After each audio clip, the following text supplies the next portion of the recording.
GNM grade 2 এক্সামের জন্য কিছু ইম্পর্টেন্ট টপিক আমি তোমাদের জন্য শেয়ার করছি। এই টপিকগুলো তোমরা পড়ে দেখো, নিশ্চয়ই কমন পাবে।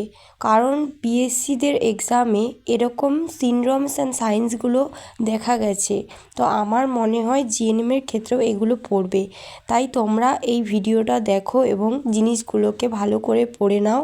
এবং আর কয়েকটা দিন পরীক্ষার বাকি আছে। তোমাদের যদি এরকম কিছু ইম্পর্টেন্ট জিনিসগুলো জানার থাকে আমাকে কমেন্টে জানিও, আমি তোমাদেরকে আবারও ভিডিও করে দেব এরকম ইম্পর্টেন্ট টপিকগুলোর উপরে।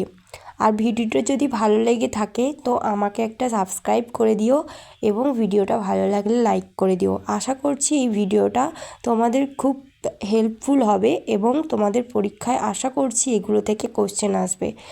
ভালো করে এগুলো পড়ে নাও এবং দরকার পড়লে খাতায় লিখে মুখস্থ করে নাও। আর ভিডিওটা ভালো লাগলে আমাকে সাবস্ক্রাইব করো।